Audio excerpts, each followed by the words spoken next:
baga rabbi nagaan guyyaa kana walitti nu fide warri gartee OMF bakka kanatti duraan dursitee akka waan dubbanne nu goote aadden tun gartee akka waan dubbanne eebba warra waan fi jabeeffatu rabbi nu haa godhu warra waan fi jabeeffatu rabbi nu haa godhu namni gartee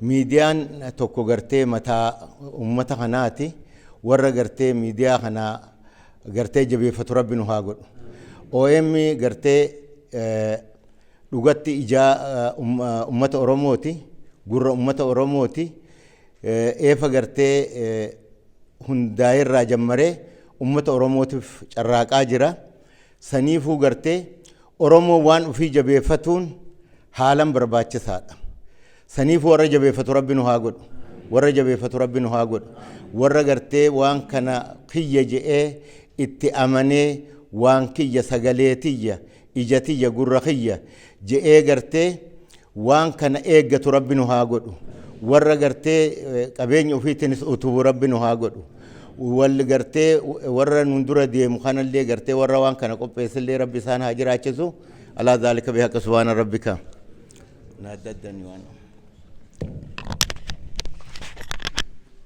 maqaabba kan ilmaa kana furoo qulqulluu waaqayyoo tokko waaqayyoon bara kanaa fi guyyaa kana nu ga'e maqaan isaan galatoome haa ta'u ammas immoo iyyuu tajaajila kana hojii OMN hojjetu kanarratti wajjin dhaabbannee isaanis kanuma caalaa cimanii fuulduratti deemuu akka dandeenyu waaqayyoon nu haa taasisu yaada tokko qabaachuu hin dandeenyu nama tokko ta'uu hin dandeenyu amantii tokko qabaachuu hin dandeenyu garuu waan walitti qabnu oromummaa keenya afaan keenya aadaa keenya hawwaliin guddifannu hawwalii gallu waaqayyoon nu haa taasisu waaqayyoon kanuma caalaa immoo baay'annee miidiyaa hedduu qabaannee kan wal guddifnu kan wal bira dhaabbannu haa taasisu nageenya isaa uummata biyya kana jirus ta'ee biyya adda addaa keessa jiru biyya keessattis jiru warra dararamaa jiranis rakkachaa jiru hundumaa wajjin waaqayyoon ta'ee eebba fi araara isaa hunda keenyaaf nu fayyadu godhu waaqayyoon nagaan nu jalqabsiisee nagaan nu xumursiisee gammachuudhaan gargar akka galdu nu haa taasisu galatooma. Ayyee baga nagaan dhuftanii warri mana nagaatii baatan mana nagaatti sinaa galchu kan nagaan nu bulche nagaan nu haa oolchu kan nagaan nu oolche nagaan nu haa bulchu waaqni biyya keenyaaf nagaa haa kennu waaqni biyyamti keessa jirruuf nagaa haa kennu waaqni Oromoodhaaf walii galtee haa kennu waaqni ummata jabaa gaanfa Afrikaa akka taanetti addunyaanis nu beekaa namnis nu beekaa biyya keenya keessatti nageenyi nuuf haa bu'u yeroo hunda labsiin waraana nurratti labsamu haa ta'u biyya addunyaa irratti labsamu hundi waaqni nurraa haa dhaabu tokkummaa nuuf haa kennu jabina nuuf haa kennu warri mana nagaatii baatan guyyaa keessan guyyaa gaarii bakka as dhuftanitti milkooftanii mana keessanitti karaa nagaa akka galtan waaqni isin haa gargaaru waaqni isin faana haa ta'u itti fufnaa waa takkan jedha waan inni nama jedhe irratti booda kan hin irraanfanneef miidiyaan kun akkuma inni jedhe silas dubbannee waan baay'eetti yaadannuu qabna kana keessatti yeroo baay'ee akkan miidiyaa kana hamma hin danda'e gargaaru koordineet gochuun isaa ta'u bifa biraadhaanis gargaaru yoo cufame saba Oromootutti qaanfata waan jedhutu natti dhufa yeroo baay'ee maaliif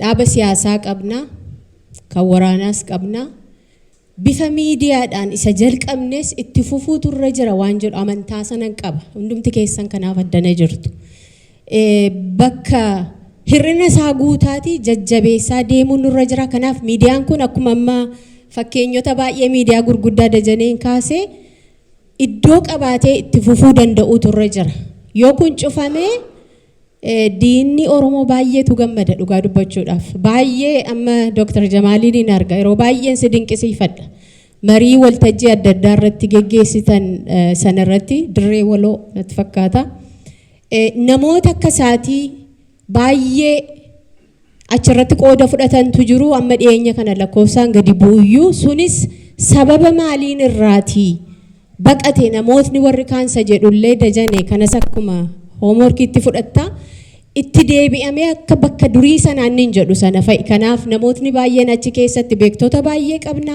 kan karaa nu agarsiisan kan nu gorsan. Kanaaf bifa sanaan deebisanii illee maallaqa duwwaatu hin ta'in bifa sanaanis ogummaadhaan dandeettiidhaan ijaaruu barbaada. Uummata kana akka gaariitti bira ga'uuf akka isaanii malutti raadiyoo afaan Oromootiin tamsaasuu isaantu jalqabe yeroo jalqabaa. Nuuf jedhanii miti garuu immoo nu bira ga'uu barbaadu. Waan nuyi jennu dhaga'uu barbaadu. Waan ofii barbaadan immoo nu dhageessisuu barbaadu sababii ta'eef. Kun gara waggaa 90tti dhiyaateera amma. Mootichi gaafa deebi'anii Awurooppaadhaati baqaa deebi'anii gaafa xaaliyaaniin biyyatti gaafa deebitu afaan Oromoo raadiyoodhaan tamsaasuun akka dhaabbatu jedhanii dhaabsisan hin dhaabbate achuma irratti yaaliin ni jalqaba kan waan xumurame jechuudha. Isa booddee bara 1956 keessa Kaayirootti Masriitti afaan Oromootiin raadiyoon darbuu jalqabe. Ammas mootichi irratti duulanii wannoo humna dippiloomaasii qabanitti hundumatti fayyadamanii akka inni achirra hin tamsaasne godhan. Yoo kun tamsa'e tokkoffaa sabboonummaan Oromoo kun hin cima, Islaamummaan kun hin dagaagaa, Ortodoksummaan hin kufa, waa'een ilaalcha Amaarummaa kun immoo nurkatti laaffata dhaabbachuu qaba jedhanii dhaabsisan. Kana keessatti mootii biyyoota hedduutu keessatti qooda fudhate. Faransaay hin hafne, warri Ameerikaa afaan hafne, Israa'el fa'aa hin hafne, hundumti isaanii Masrii irratti dhiibbaa godhanii afaan sun afaan Oromoon akka hin tamsaasamne taasifame uggurame yeroo lammaffaatiif jechuudha. Saniin booda 1960moota keessaa Keeniyaatti Naayiroobiitti eegalee Mogadishoottis 1960moota keessa jalqabee ture. Gaazexeessotuma warruma Masrii turetu gara Soomaaliyaa Mogadishoo deemanii achitti eegalan jechuudha. Maqaan isaanii beekamuudha. Gatii guddaa sitti kaffalaniiru, garbattis darbatamanii, bishaanitti darbatamanii lubbuun isaaniis darbeera. Wareegama guddaa kaffalan afaan kana warra oolchuudhaaf jechuudha. Haa ta'uuti Soomaaliyaa keessaatii maaliif afaan Oromootiin tamsaasuun maaliif barbaachise yoo jenne Oromoodhaaf jedhamee miti yeroo sanas. Xaaliyaaniinis nuuf jettee hin jalqabne, Masriinis nuuf jettee hin jalqabne, Mogadishoonis Somaaliinis nuuf jettee hin jalqabne. Hundumtuu kaayyoo mataa ofii qaba. Lola gara fuulduraatti Itoophiyaa irratti deemsisuu jiranii fi warri Mogadishoo baay'ee barbaadu turan. Kanaaf saba naannoo Harargee jiru, Baalee jiru, Booranarra jiru, naannoo sana jiru hundumaa hawwachuudhaaf jecha Oromoo guutummaadhumatti hawwachuudhaaf jecha afaan Oromootiin tamsaasu turan. Mootummaan Itoophiyaa immoo kana ilaalee dubbiin kun nu balleesseera. Namni hundumtuu afaan Oromoo isa Mogadishoodhaa darbu dhaggeeffachaa jira. Kanaaf afaan Oromootiin asitti jalqabuu jirra jedhanii Harargee irratti afaan Oromootiin tamsaasuu jalqaban yeroo jalqaba. Inni illee nuuf jedhamee miti. Maaliif namni hundumtuu raadiyoo gurratti qabateetu raadiyoo Mogadishoo dhaggeeffachuu jalqabe. Sirba sana dhaggeeffachuu jalqabe. Olola sana dhaggeeffachuu jalqabe. Edaa akka kana miidhamnee jirra edaati. Ka jedhuti namni dammaquu jalqabe jechuudha. Kana ittisuuf jecha maal godhe mootummaan Haayile Sillaasee Harargee irratti raadiyoo xaabiyaa Harar bane jechuudha. Ilaa ammallee inni illee nuuf jedhamee miti. Isa sana kaawuntar gochuudhaaf, isa sana jala dhaabbachuudhaaf, olola sana jala dhaabbachuudhaafiti Harar irratti raadiyoo dhaaban jechuudha. Dargiin immoo gaafa dhufu sooshaalizimii kana biyya keessa hafuura isaa tamsaasuu barbaada. Sababii barbaaduufi afaan Oromootti fayyadamuun uummata hedduu bira ga'uudha jedhee amane. Sababii kanaaf raadiyoo isa Harar turetti dabaleetu raadiyoo Itoophiyaa sagalee afaan Oromoo jalqabe jechuudha. Inni illee nuuf jedhee miti. Ilaala hundumti isaaniiyyuu tokko Oromoodhaaf jedhee namni jalqabe hin jiru. Dantaa mataa ofii. Siyaasa barbaadan dantaa barbaadan ittiin tarkaanfachiisuudhaaf kana godhan jechuudha. Maaliif kana kaasee yeroo jalqabaatiif dantaa Oromoo tarkaanfachiisuudhaaf, mirga Oromoo kabachiisuudhaaf miidiyaalee uumaman keessaa OMN isa tokko. For the first time afaan Oromoo, aadaa Oromoo, eenyummaa Oromoo, mirga Oromoo kanan kabachiisa jedhee warra dhaabbate keessaati warra jalqabaa keessaa tokko Oromoo Media Network kan OMN jechuudha. Kanaaf kana kabajuufan dhufe anarra. dantaa Oromootiif jecha miidiyaa warra jalqaba warra dhaabbatan keessaa tokko sababii ta'eef OMN jechuudha. Kanaatiif gammachuu guddaan nutti dhagahama, kunuunfachuu qabna, eenyummaa keenyaaf isa jalqabaa isa kan dhaabbate sababii ta'eef kana kunuunfachuun nurraatii eegama jechuudha. Lammaffaa waan an dubbachuu barbaadu miidiyaaleen Oromoo kana duwwaa miti. Miidiyaa OMN kana lammaffaa ulfina kenneefii kabajuun iddoo kanatti argamuu kan barbaade keessaa inni lammaffaan gartuu maleessummaa isaati. Gartuu maleessa dhaaba tokko, ganda tokko, godina tokko, amantaa tokko, warri tokko duwwaa kan ilaalu miti. Akka Oromootti ilaalee dantaa Oromoo tarkaanfachiisaa jira hamma iji koo argaa jirutti hamma qalbiin koo beekutti. Kanaatiif ulfina guddaan qaba. I congratulate you. Dhugaa isinin galateeffadha. Maaliif jettan har'a Oromoon diina baay'ee qaba. Diinni Oromoo inni guddaan isa Oromoo ajjeesu miti. Diinni Oromoo inni guddaan isa Oromoo hidhaa jiru miti. Diinni Oromoo inni guddaan isa iyyoomsaa dararaa jiru kana miti. Diina miti jechuu koo miti, isaanis diina. Garuu diinni Oromoo inni guddaan isa Oromoo gidduu garaagarummaa uumuudha.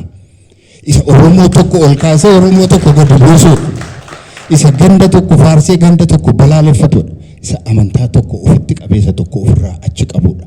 Isa warra tokko balaaleffatee warra tokko jajuudha. Diinni Oromoo inni tarsiimoo, inni jalqaba, inni guddaan, inni irratti duulamuun irra jiru isa kana. Kanaaf OMN kana gochaa sababii jirtaniif hundumaa ija qixaan ilaaltanii hojjechaa sababii jirtaniif ammallee irra deebi'ee galati koo isiniif guddaadha. Dhaaba Oromooti. Kana kunuunfachuun immoo kan keenyadha. Kana booddee immoo maal iddoo OMN irraa innaa jettanii fi OMN akkuma kanan dura gartuu galeessummaa kee qabadhuutee itti fufi. Dhaaba tokko wajjiniin of hin maxxansin, iddoo tokko duratti of hin qabin, hidhaa sana keessaa ba'iitii Oromoo guutummaa ija walqixaan ilaaliitii tarkaanfii kee itti fufii jechuun barbaada. Kana akka gootan amantii guddaan qaba. Yeroo hundumaa iddoo kana geenyee yeroo dhufnee horii kenninee deemnu immoo ergaa tokkoon qaba uummata kanaatiif. Uummata kanaatiif otoo hin taane warri yeroo hundumaa horii sassaabaniif akka horiin sassaabamu warra gargaaraniif warra akka yeroo hin geesseefa adda dhaabanii maaloo abaluuf kana godhaa dhaaba kanaaf kana godhaa jedhanii maallaqa sassaabu. Maallaqi sun ga'ee ramoo hin geenye eessa ga'ee attam ga'ee nam jedhu hin jiru. Accountability barbaanna gara fuulduraatti. Accountability barbaanna. Waan kiisii keenya keessaa baafne lafanni ga'ee baruu barbaanna. Kanaatiif diteelii waan baay'ee hin barbaannu. Abaluutiif horiin bu'eera taanaan ilaa waan akkasii horii kanaatti walitti qabame abaluu ilaa abaluu bira ga'eera. Innaa jettan daansina foraas. Isinumaalee kana barbaanna. Gara fuulduraatti waan isin gootan waan baay'ee hin barbaannu. Garuu waggaa darbe maallaqa manaatu sassaabame kanaaf kana oolchine kana qabnaa itti nu goota innaa jettan hin gammanna. Accountability lafa waan nuyi kennine lafanni gahuu barbaanna. Hin barbaadanii isin? Lafanni ga'e arguu barbaanna. Isinis immoo warri fundraise gochuudhaaf gargaartan isa barana fundraise goone isaan geessan jettanii gaafachuu qabdu. Yoo kun hin taane uummati kun walitti qabamuullee hin barbaadu, dhufuullee hin barbaadu, donnummaallee nu barsiiftu, eenyummaallee nu keessatti ajjeeftu. Kana sababii kanaatiif gara fuulduraatti wanti gochuu qabnu wal gaafannaa, wal dubbifnaa akkuma kanaatti itti fufaa fayyaa ta'a. Hunda kabaasu isin warra jiru kan noo jecha. Waa'ee sagantaalee amma manguddoo waan gaarii haasoftan. Koota miidiyaa hirmaadhaa. Manguddoo marii godhaa. Uummata barsiisaa. Beekumsa keessan hayyummaa keessan kan keessa dabartan san uummataaf qoodaa. Dargaggeessi illee akkasuma. Nu amma ani miidiyaa irra taa'ee torbaaniin kan haasa'uuf aanjaa qabaadhee beekumsa uummata kaan qabaadheeti miti. Laal haga dhaladhee of beekerraa uma qabsoo kana dalanna Oromoof wanni takka dabdee jirti waan jedhurraa.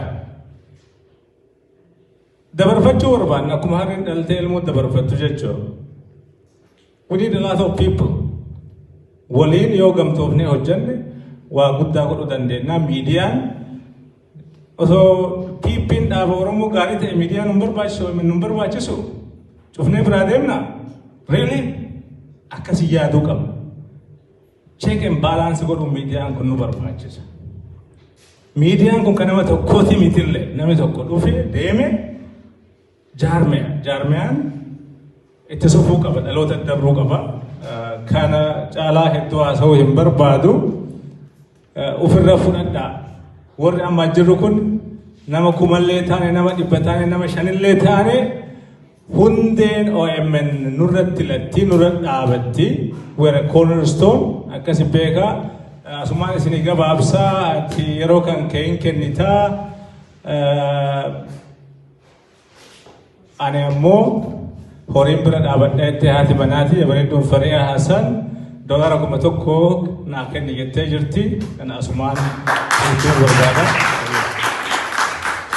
fayyaa ta'e Dr. Jamal, Dr. Tafarii daqiiqaa 2 yoo baay'ate kottu. Daqiiqaa 2 gaa si bira ga'e yeroo daqiiqaa 2 ta'u. Hayyee akkam jirtu duunee sitti mufadheera. Tokko dhumarra naa kennitee lammaffaa daqiiqaa 2 qofa naan jette soo daqiiqaa 1 nan dabalataa jechuudha. Yoo akkas ta'e sitti mufadha. Hayyee baay'ee dubbachuun barbaadu isinis nuffisiisuun barbaadu. Garuu waanuma dubbachuu qabu tokko waan jiruufanii as bahe malee dubbachuullee fedhiin qabu ture. Silaa otoo carraa argadhee otoon slaayidiin dhiyeessee natti toraa ture. Maaliif qorannoo tokko gaggeesseen ture miidiyaa fi konfliktiin Itoophiyaa keessatti 2020 hanga ammaa kan jedhu kana irratti isarratti wantiin argadhe duraan dursee miidiyaa barbaachisummaa bookiniiniin sirriitti dubbateera. Wantiin asitti xannoo isinitti immoo jijjiiramni kamiyyuu miidiyaa malee hin dhufne jijjiiramni kamiyyuu ilma namaa keessatti saayinsiin akka jedhutti namni koominuwaal irraa gara slavery to jijjiiramu story himuu jalqabe slavery irraa feudalismitti jijjiiramu barreessuu jalqabe achi kitaaba maxxansuu gaafa jalqabu feudalismii irraa kapitaalizimitti jijjiirame. Amma Thomas Jefferson akka jedhutti pirezidaantii biyya kanaa ture hin beektu biyya miidiyaa qabdu moo miidiyaa qabdu moo biyya mootummaa qabdu filattaa jennaan biyya miidiyaa qabdu. Miidiyaan jiraannan mootummaan hin jira. Mootummaan garuu kan jiraachuu danda'u yoo miidiyaan jiraateedha. Miidiyaa jarri lamaanuu ittiin fayyadamuu danda'u garuu miidiyaa gaarii cimaan dimokiraasii ijaaruu keessatti gahee guddaa qaba. Kana keessatti egaa waan tokko waa'ee OMN dubbadhee achiin booda OMN maal gochuu qaba Dajanii otoo yaada qabattee natti tola. OMN egaa gahee guddaa taphateeti jira. Kana keessatti waan haalamuu miti. Keessattuu watchdog kan jedhu namni baay'een kan kaasanii daangaan keenya yeroo sarbamee jedhu rakkoon uummata Oromoo irra gahee jedhu eenyu caala miidiyaa kamii caala OMN'tu achi jira. OMN gabaasa rakkoo uummata Oromoo sirriitti gadi fageenyaan baasuudhaanisa. Garuu kana keessatti immoo OMN qorannoo koottis compare godhee jira. Faana EBC akkasumas OMN compare godhee viewdhuma isaanii mataa isaattiin yoo laallee jenne OMN ji'a darbe qofa amma Oktoobarii qofa naannoo miliyoona 2tu laale. Ji'a tokkotti naannoo miliyoona 2 laale. Ji'a tokko keessatti subscriptionii 11,000 qaba. Ji'a tokko keessatti. Faana yoo laallee jennee dabalee jira kan hunda isaaniiyyuu. Faanani miliyoona 20 laale ji'a darbe keessa. Subscriptionii naannoo 20,000 qaba. Maaliif garaagarummaan kuni dhalate? Kanammoo yoo wal bira qabnu OMN wajjiniini OMN vieweriin OMN takka hin dabalaa takka hin hir'ataa garuu 0 ta'ee hin beeku. Miliyoona 1 gadi ta'ee hin beeku. Faanan subscriptioniin faanaa bara 2021 naannoo Eepiriilii keessa 0dha ji'a tokko. 0. Namni daawwate nama 100 akkas fa'a. Maaliif? Kaadireen inni ilaalu waan hafarsaniif wanta hin hafarsine qaba. Egaa kana maali isin jechuufani even otuma daawwattanii otoo share gootanii OMN kadhaarraa YouTube qofarraa qarshii hedduu argachuu danda'a. Mr. Beast warri ilaaltan miliyoona 53 waggaa tokkotti argata. YouTube irra. Daa'imni waggaa 14 Raayan miliyoona 36 argata. OMN hagam akka argatu isinitti himu hin jira garuu hundumaaf iyyuu OMN maal gochuu qaba? Maal goona? Dajaneedhaa qabadhu. So, kanarratti dhiifama duune, dhiifama gifti ko. Yaa, tole. Hayyee tokko OMN biizinasii jajjabeessuu irratti namni baay'eenis biizinasii irratti otoo xiyyeeffattee gaariidha. Biizinasii fakkeenya manuma kana keessatti dhimma biizinasii mari'achuu dandeenya. Warra biizinasii qaban affeertanii carraa kennitanii fi rakkoo isaanii hanqina isaanii maal gochuu akka qaban leenjii kana kennuuf ni dandeessu. Hawaasummaa irratti otoo hojjettanii baay'ee gaariidha. Gargaarsas ni argattu. Fakkeenyaaf Minnesota Department of Health and Human Service hawaasummaa irratti baay'ee hojjetaa. Qarshii isin kennu mooyi kanarratti otoo hojjettanii lammaffaa aartii irratti otoo hojjettanii production aartii diraamaa otoo hojjettanii fiilmii otoo hojjettanii dookumentarii otoo hojjettanii kuni caalaa uummata keenya gargaaruu danda'a. Lammaffaa muuziqaa guyyaa haarawaa Oromoo yookiin guyyaan New Year as deemaa jira. Guyyaa sanitti qophii tokko otoo nu qopheessitanii guyyaa hundumaa galii isaa qarshii 10 godhaa 15 godhaa 20 godhaa garuu galiin OMN haa ta'u uummanni bakka itti bashannanu qaba. Bashannanaa akkasumas uummata gargaartuu otoo sanas gootanii. Lammaffaa dargaggoonni as jirtan hunda isinin gaafadha. OMN gargaaruuf keessattuyyuu garee underwriting yookiin warra gargaarsa yookiin beeksisa hojjetan. Isiniyyuu beeksisa hojjettanii galii hedduu argachuu dandeessu. Biizinasii tokko bira deemtanii OMN irratti isinii beeksisa. OMN warra laalu akkuma isinin jedhe ji'a tokkotti nama miliyoona 2 laala. Kanaaf biizinasii keessan otoo beeksistanii nama baay'ee bira geessu hojjettanii parsantii 25 irraa fudhadhaa. Parsantii 75 OMN kenna. Kuni OMN baay'ee gargaara. Kanuman jedha yeroo qabu sila waa baay'ee jedha galatooma. Yaa ta'e haa ta'u kanatti aansee sagantaa namoota dursa warra as keessaa kennuu barbaaddanii hagammaa carraan argatiin gara duubaa sana dhattanii nuuf kennitu garuu etuun gara yeroon geesseetti hin dabarsin yoo danda'ameef namoota horii gurguddaa gumaachantu jiru isinis dhaga'uu qabdu biizinasota kanas jajjabeessuu qabdu warra Oromoof hiixatan yeroo waan Dajaneen godhaa jirurraa maankaadhaa isinii qooduun barbaada. Akkasumas immoo lammata immoo OMN har'a haala yeroo duukaa maal hojjetaa jira kan jedhu. Dajaneen ijoollummaa ka'ee qabsoo keessatti guddate. Haala hamaa keessatti biyya hamaa dukkana keessatti Oromoof bobba'ee sadarkaadhaan dhaqeetu sabaa'oo dubbisuu jalqabe. Akkasitti gara gaazexeessaatti ol guddate.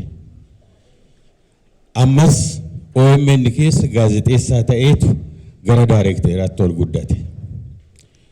Maaliif kuni karaa kanaan Oromoof buusaa qabsoodha.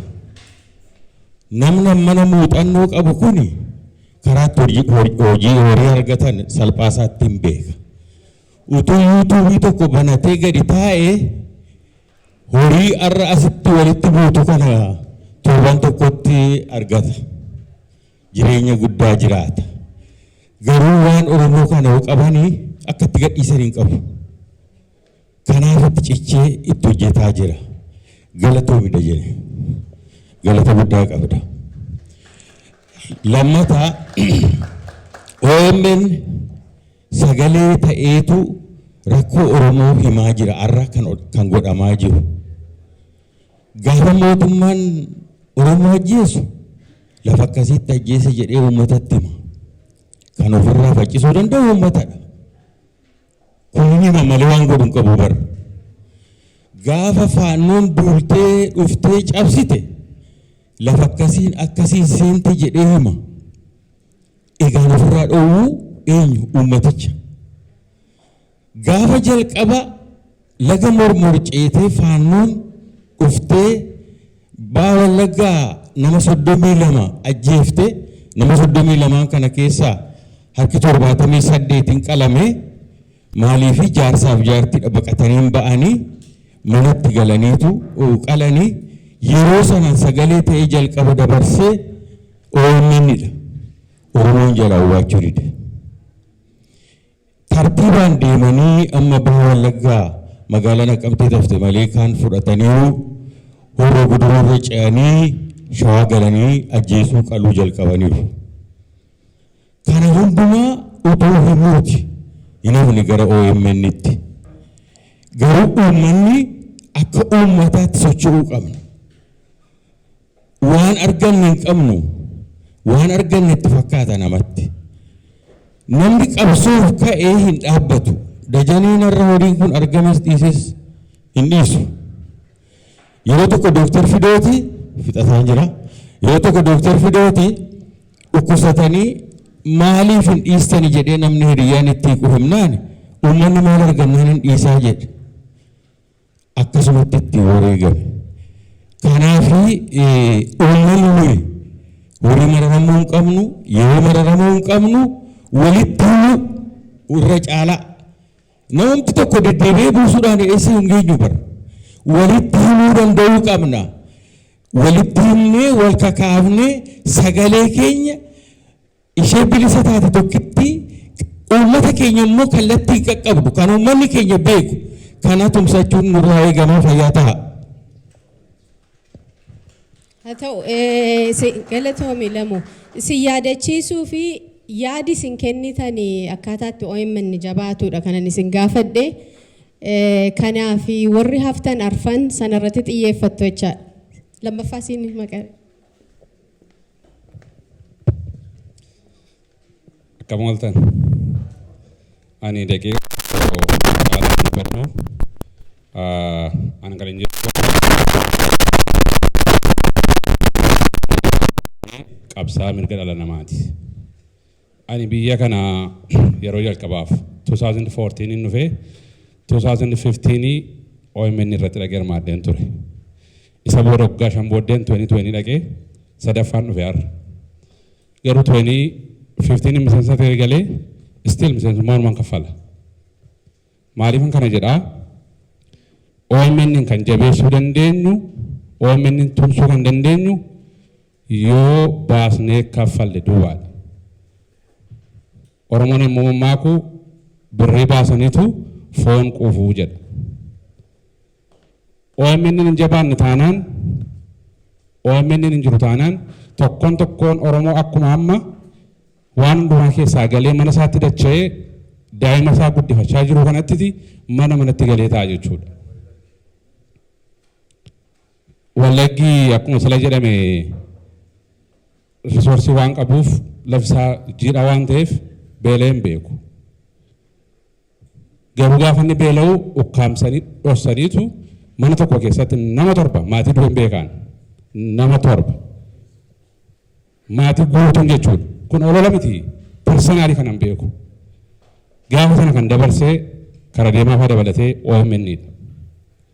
Utuu OMN hin jiru ta'ee namni hin du'ee hin jiraatee hin dhiisee dhaga'uu hin dandeenyu jechuudha. Yaa saba Oromoo birriin hunuma dhufaa hunuma dhuma. Buna Starbucks binnittu $10 baasan miti jedhan. Akkam miti isa kanaaf amma dandeenyutti OMN tumsinu jechuun barbaada. Ani karaa gama kootii miseensummaan kaffalutti dabalee amma $500 gumaachaa kanuma jechuun barbaada galatoomaa. Baay'ee fayyaa ta'e ulfaadhu. namni sadaffaan na jalaa baatan sila dirra deebi'ee carraa isiniin kenna namoota maqaa dha'ee jira ulfinaa wajjin isiniifan kenna kottu ka maqaan duulee sorry yoo dhibee warra koree keessa jiru hambiseen isiniif kenna.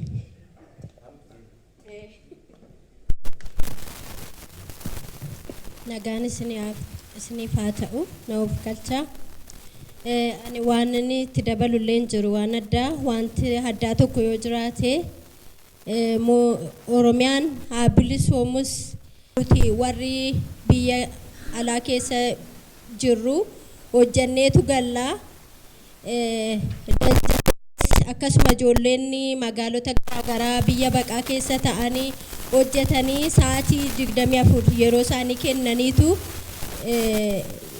irratti hojjetaa jiruuf kennanii yookaan gatiin hojii isaanii kennamee miti garuu nuti akkamitti akka yaaduu nuuf ta'u kan jedhan keessa koona dhufee sa'aatii tokko ji'a tokkotti sa'a tokko argannu sana Oromiyaa miidiyaadhaaf gumaachinu kanuma jabeessuu barbaadeen galatooma. Ni ifa malee hin dhaamu bar kaaba kibbaan baha seesaan kibba bahaatiin diininitti ol deemee lafti teenya waldaan 13 naannoo Baalee Arsii keessaa fudhatamtee jirtutti karaa itti teenyu hin teenyu nuti hin teenyu lafti tun teenyaa jedhe nabichi wallisaa.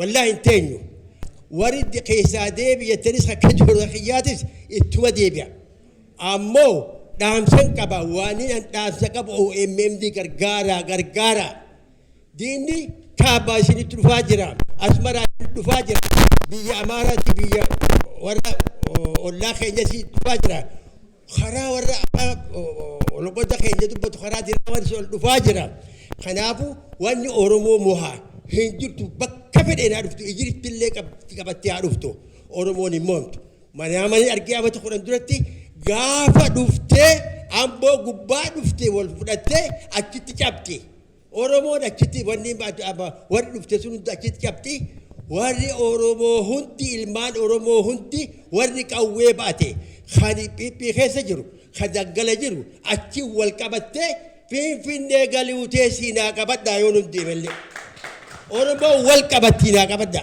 ya rab Oromo wala kabachis ya rab Oromo wala kabachis wali lochisin ya rabbi fa wala obesity ammo wani je tidama do takama gado ni abiya bad amara damsin tidamu ya bi leja khankena jesini sares nyata leja khankena jesini isantu sidir mata Jesinyatuf demti sare sinyatuf demti lenca hankena jesidi Oromo wanni muhatun jiru wanni akka rabbi nagarsiisutti gaafa mallasantu baati sagal du isa duratti rabbi nagarsiise warri masjida hono ajjira hakka Mustafa kenya namni beene jiru baay'ee lallawa takka abiyyi magaadonne ammo namadu digabu kabaletti bu kareergetti bu hadara rabbi diga kana sisin balleessa diga khadu badu khada tuwadati o emeni wahun danu dhageessisa dhaggeeffadda gabbaati deeggara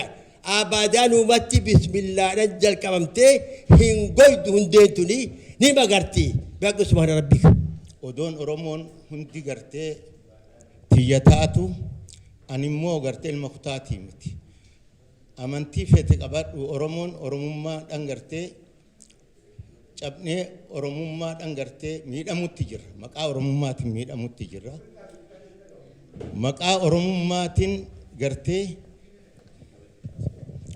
maqaa oromummaatiin gartee miidhamutti jirra ar'a sa'a ammaa tan keessatti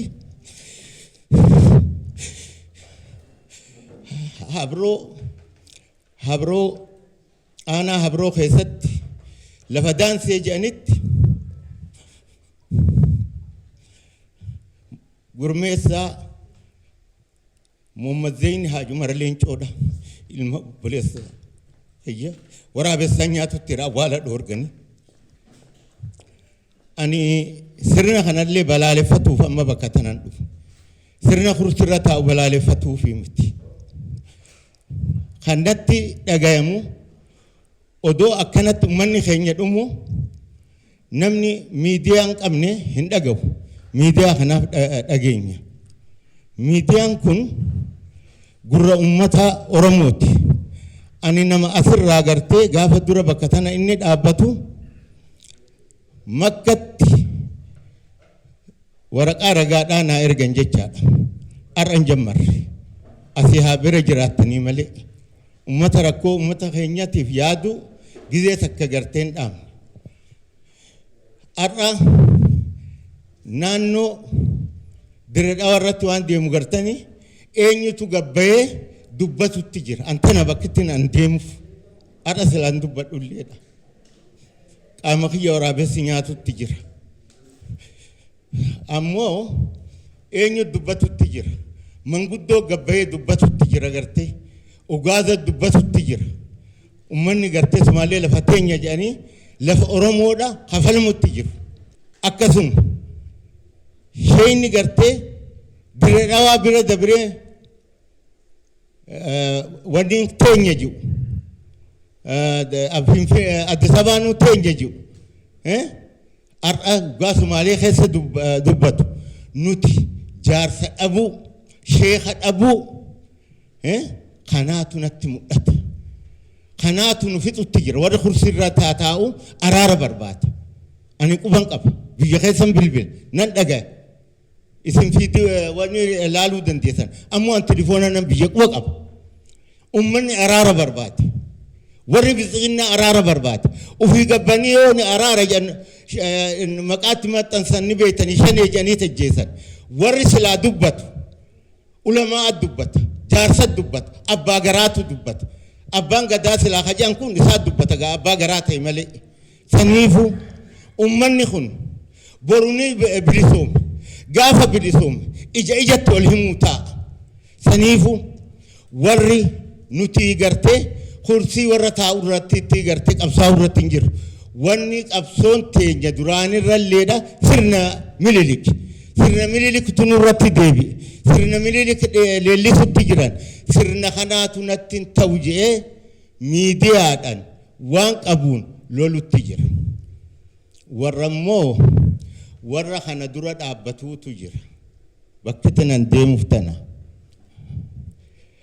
uflaala warri gartee sirna kana dura dhaabbattan ummata sirna kana dura dhaabbatu gargaartan